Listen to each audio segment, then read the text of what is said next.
আজকে শুনানি শেষ হলো, রাজ্যের মানুষ বা আপনার ইআরও বা এইআরওদের উদ্দেশ্যে কি বার্তা দেবেন?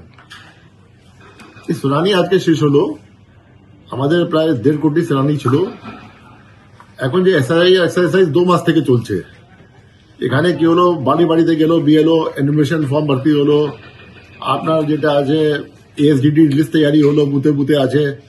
7 কোটি 8 লাখ লোকে খসড়া তালিকা লিস্ট মধ্যে নাম ছিল। তারপরে আনম্যাপড এলডি হিয়ারিং হয়েছে, আজকে হিয়ারিং শেষ হয়েছে।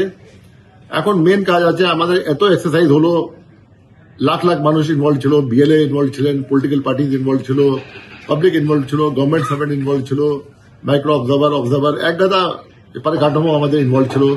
Block office, SDO office, DM office, secretariat থেকে লোক, আমাদের সিও অফিস, ইসিআই। এখন এন্টায়ার জিনিস আছে আমাদের ইআরও হাতে। ওদেরকে যে আছে যত অ্যাপ্লিকেশন আছে সব ওদেরকে মাইন্ড অ্যাপ্লাই করিয়ে as per SII guidelines, as per the electoral registration rules, as per the acts, সব এখন ডিসিশন নিতে হবে উইদাউট ফিয়ার অফ ফেভার।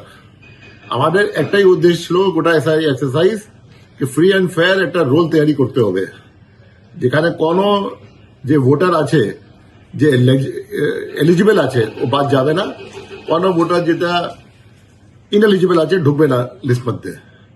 তো আমাদের এক্সারসাইজ চললো। এখন ফাইনাল ডিসিশন মেকিং স্টেজে যেটা আছে, এরা সব পেপার দেখে, তথ্য দেখে, rather than going on any emotion and all, dispose করুক। এন্ড আমরা চাই কি 28 তারিখে একটা neat and clean electoral roll যেটা আছে, আমরা বলতে পারবো কি পশ্চিমবঙ্গে electoral roll is one of the best in the country. যারা শুনানিতে অংশগ্রহণ করলো না তাদের ক্ষেত্রে কতদিন করবেন, তাদের ক্ষেত্রে কি? শুনানি অংশগ্রহণ করেননি, ওটা আমার কাছে সঠিক সব ডেটা নেই, কিন্তু যার নাম খসড়া তালিকা মধ্যে ছিল আর সাপোজ ফাইনাল লিস্ট মধ্যে নেই, প্রত্যেক নাম বাদ হবে, একটা অর্ডার পাবেন। এন্ড অর্ডার পরে ওদের আপিল করার সুযোগ আছে। আপিল করার সুযোগ আছে আগে ডিও কাছে, তারপরে সিও কাছে। They can always get the names back. যদি কোনো ভুল ভ্রান্তি হয়ে গেছে, কিছু হয়ে গেছে, দে ক্যান অলওয়েজ আপিল। আর ডকুমেন্ট থাকবে তো they can appeal and get it done through DO. আর ডিও ওখানে না হবে, they can appeal to the CO. যার নাম খসড়া তালিকার মধ্যে ছিল না, ওদের একটাই ও আছে ফর্ম 6 অ্যাপ্লাই করার জন্য। ওরা ফর্ম 6 অ্যাপ্লাই করতে পারবে। এটাই, this is not the end, this is not the end, this is not the beginning. আপনার যে ফাইনাল ভোটার লিস্ট হবে, এরপরে যোগ বিযোগ চলবেই। কেউ মারা যাবে, या কেউ শিফটেড হয়ে যাবে, या কিছু হবে, ওটা ফর্ম 7 হবে। যার আশা করি ফর্মেট খুব বেশি হবে না, কারণ এখন অনেক মানুষের কষ্ট হয়েছে, হিয়ারিং এ এসছেন, এখানে গিয়েছেন, ওখানে গিয়েছে, ডাকা হয়েছে, কিন্তু অনেক রিকনসাইল হয়ে গেছে। যেটা আপনার আধার কার্ডে নাম ছিল, যেটা ভোটার লিস্টে নাম ছিল, বাবা নাম ছিল 2002 লিস্টে, এখন যেটা আছে, আশা করি একটু কষ্ট হয়েছে কিন্তু রিকনসাইল হয়ে গেছে। কিন্তু যারা নাম যে এলিজিবল হবে এরপরে ভোটার লিস্ট ঢোকার জন্য, ইয়া যে বাদ গিয়েছে, যা কোনো বাইরে ছিল, he can always come through form 6। আরেকটা প্রশ্ন, এই যে মাইক্রো অবজারভার নিয়ে যে 8505, এদের কি ট্রেনিং কি শুরু হবে, না কবে শুরু হবে? এবার আমরা তো জেলা শাসককে বলে দিয়েছিলাম कि যে মাইক্রো অবজারভার এজ পার সুপ্রিম কোর্ট গাইডলাইন এলিজিবল আছেন, ওদেরকে ট্রেনিং আরম্ভ করার জন্য।